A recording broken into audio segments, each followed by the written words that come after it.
नमस्कार किसान भाइयों, उन्नत खेती चैनल पर एक बार फिर आपका स्वागत है।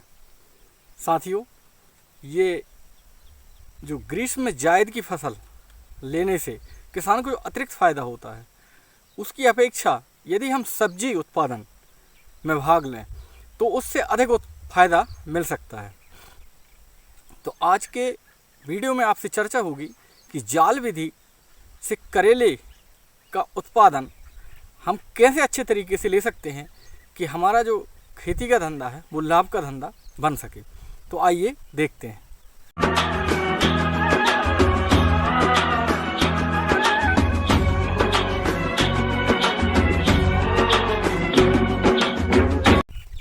नमस्कार किसान भाइयों, आज फिर उन्नत खेती चैनल पर एक बार आपका स्वागत है।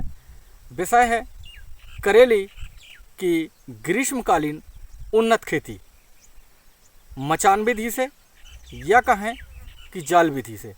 तो मचान विधि की बात करें किसान भाइयों, तो इसमें हम खूंटे गड़ाकर उस पर लकड़ी आड़ी बेड़ी डाल के मचान या मड़वा बना लेते हैं। वहीं पर जाल विधि का आजकल चलन बहुत है। तो बांस के लट्ठे जैसे आपको पीछे दिख रहे हैं, ऐसे गड़ा गड़ा के इसमें तार फैला दिया जाता है और ऊपर जाल बना देते हैं।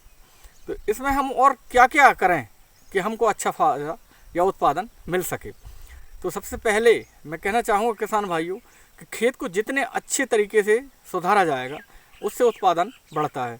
तो सबसे पहले अच्छी जुताई जिलाई करके रिज फेरों से यदि कूण नाली बना लेते हैं, जैसा आप साइड में देख रहे हैं वीडियो में, तो कूण नाली बना लेते हैं तो उसमें आपकी फसल जल यदि भर जाता है तो उससे नुकसान नहीं होता है। तो बहुत ही अच्छी तरीके से कूण नाली आप बना लें। और इसकी जो नाली से नाली की दूरी या कहें कि कतार से कतार की दूरी 2 मीटर यानी कि 6 फीट कतार से कतार की दूरी रखनी है। चाहे बांस आप गड़ा रहे हों चाहे लट्ठे गड़ा रहे हों, तो इसको भी आप 6 फीट दूरी पर कर लें। और पौधे से पौधे की दूरी जो है वो 2 फीट है। 2 फीट रख लें आप। लगभग 60 से 70 सेंटीमीटर दूरी पर्याप्त होती है इसमें। और इसमें उन्नत प्रजातियों किसान भाइयों बीजों के विषय में मैंने कहा, तो जैसे पूसा 1 है, पूसा 2 है, पूसा विशेष है, केबीजी 16 है और कल्याणपुर 12मासी है, सफ़ेद लौंग है, फैजाबाद इस्माल है। तो ये बीज बहुत ही अच्छे हैं। जौनपुरी है, सुरुचि है, अमन 24 और नन्हा 13 और पूनम 1 करके ये बीज बहुत ही अच्छे हैं। ये बाज़ार में इनकी काफ़ी डिमांड होती है। पूसा शंकर है और अर्का हरित है। और इन बीजों को आप लगाएं और आपके क्षेत्र में जो भी लोकल विशेष किस्म चलती हों उनको भी आप लगा सकते हैं। जो आपने 6-6 फीट पे गड्ढे बनाए हैं उन गड्ढों में वर्मी कंपोस्ट 2 किलो और 250 ग्राम NPK यदि आप रासायनिक उत्पादन लेना चाहते हैं, और 10 ग्राम नत्रजन या कि नाइट्रोजन या यूरिया उसमें मिला दें। ये तीनों को धरती में फैला दें। उसके बाद इस पर बीज रोपण कर दें। इसके बोनी का समय की चर्चा करें किसान भाइयों, तो सबसे अच्छा समय फरवरी से लेके मार्च एंड तक होता है। वैसे करेले की जो फसल लेने का है वर्ष में 2 बार ली जाती है। तो जो बरसात में ली जाती है वो आप जून और जुलाई में पौधरोपण कर सकते हैं इसका। और जो ग्रीष्मकालीन यदि आपको लेने है, बरसात में जो फसल आपको प्राप्त होगी उसके लिए फरवरी से लेकर मार्च तक तो बिल्कुल उपयुक्त समय है। आप बिना विलंब किए, यदि आपका खेत खाली है तो थोड़ी सी जगह में आप इसका प्रयोग करके देखें। तो लगभग ऐसा अनुमान है कि लागत जहां 30,000 आती है और उत्पादन हमको इसको 3 लाख रुपए का प्रति एकड़ के हिसाब से मिल जाता है, यानी कि 10 गुना इसमें उत्पादन प्राप्त होता है। तो आप सब्जी उत्पादन से भी जुड़ें। इसमें आप ये थोड़ा सा लगाने की बात हुई, उन्नत बीजों की बात हुई। इसमें पौधों की देखरेख और जल या सिंचाई की व्यवस्था की बात करें तो हर 10वें दिन आपको पानी लगाना है।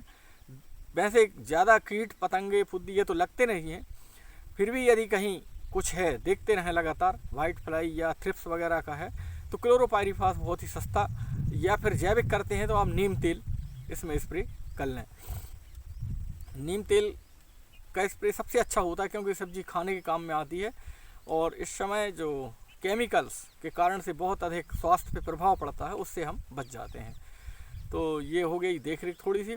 और इसके बाद किसान भाइयों, इसके नीचे 6-6 फीट की दूरी पे आपने कतार बनाई है, तो बीच में जो जगह बचेगी, मचान विधि में एक फ़ायदा होता है क्योंकि आपकी जो बेल है वो ऊपर चली जाएगी और जो नीचे खाली जगह है उसमें धनिया है, ग्रीष्मकालीन मेथी है, पालक है, ये भाजी आप लगा सकते हैं। ये लगा लेंगे तो आपको एक अतिरिक्त मुनाफा भी हो सकता है। तो इंटरक्रॉपिंग का एक बेहतर नमूना होता है मचान विधि। इसमें बेल आपकी ऊपर चली गई है, नीचे आपने कुछ पालक मेथी भी लगा दी है और लास्ट में जब आपकी पालक मेथी पट जाए या निकल जाए या बिक जाए तो उसके बाद आप इसमें अदरक की बोनी, क्योंकि अब आने वाले समय में जैसे ही आपकी ये निकलेगी भाजी आपकी धनिया की, पालक और मेथी, उसके बाद इसमें आप अदरक भी लगा सकते हैं क्योंकि अप्रैल मई के महीने में अदरक लगने लगता है। तो इसमें केवल एक समय का मैनेजमेंट, फसल सब्जी उत्पादन में यदि आप समय का मैनेजमेंट करते हैं तो आपका बहुत ही अच्छा उत्पादन मिलेगा आपको। साथियों, इसमें वैसे खरपतवार की समस्या तो आने नहीं पाएगी क्योंकि हम नीचे मेथी और पालक और धनिया लगा के रखी है, पर यदि आती है तो 1 महीने बाद इसमें खरपतवार प्रबंधन भी आपको करना बहुत आवश्यक है। बीच बीच में देखते रहें, थोड़ी सी मिट्टी चढ़ा लें, गुड़ाई कर लें। वानस्पतिक वृद्धि अच्छी होती मिट्टी चढ़ाने से और उत्पादन भी अच्छा मिलता है। किसान भाइयों, ऐसा कहा गया है कि जो परंपरागत खेती है उसकी अपेक्षा यदि हम सब्जी उत्पादन में भाग लें और समय का ध्यान रखते हुए इसका यदि आप लेते हैं तो आपको बहुत ही अच्छा मुनाफा होगा। इसमें थोड़ी सी तकनीकी कौशल और अपने क्षेत्र के अनुरूप जो भी विधियां विकसित हों उनका आप प्रयोग में लाएँ। और यदि ये जाल विधि या मचान विधि से आप खेती करते हैं तो आपको बहुत ही अच्छा उत्पादन और खेती में आपको लाभ प्राप्त होगा। इसी अच्छी मंगल शुभकामनाओं के साथ आपसे लेता हूँ विदा कि आपको अच्छा करेला का उत्पादन होगा। मैंने एक बार पहले भी बताया, दूसरी बार फिर बता रहा हूँ कि इसमें लगभग 10 गुना लाभ हो जाता है। यदि 1 एकड़ में 30,000 रुपये की लागत आती है तो लगभग 3 लाख रुपये का उसमें उत्पादन हो जाता है। तो आज आपसे लेता हूँ विदा। नमस्कार। जय जवान, जय किसान, जय विज्ञान।